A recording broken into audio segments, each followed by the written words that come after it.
Welcome back.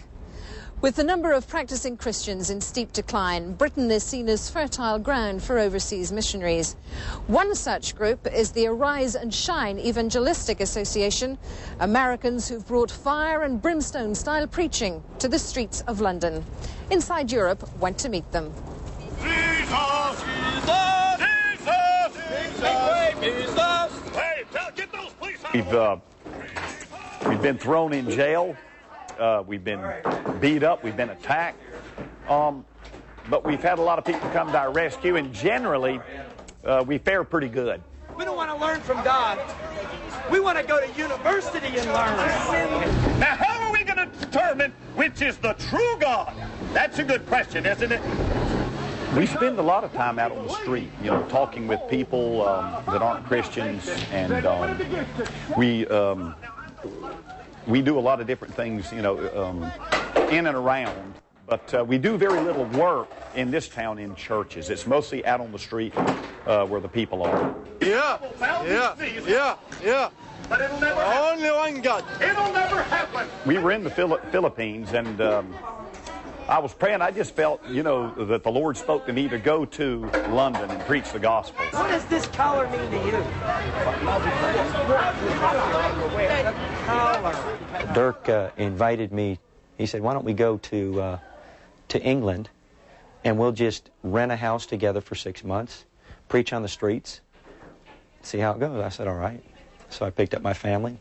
I've got three boys. It was a pub, and we moved in the next day, and it became the London Outreach Center. So we had, like I said, the windows knocked out a couple of times. But within 6 months, we had fit into the neighborhood pretty good.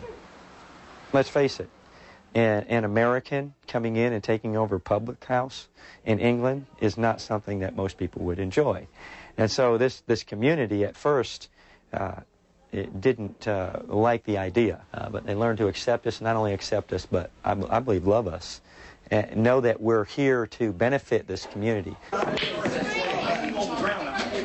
We play games with them, we do things with them, sometimes we go to the park. But before the center shuts down, we have a little Bible study with them, 5-10 minutes, just to bring some ethical and moral values. Who in the Bible was there when God sent a flood? Raise your hands. Look at this, it's incredible. When we come here, we learn about Jesus. It's free. If we're on the street, just some people might come make trouble. So come here and get us out of the street. It's like for a chance for the whole community to join together and reunite. People in this area, there are only 2% that go to church. And so we're dealing with unchurched people, and I feel like we're having good results. You know, it takes a long time in a situation like this. Obviously, a missionary would call this the war zone. This is the war zone. And I like the war zone. There are no rules and regulations in combat. You do whatever you have to do.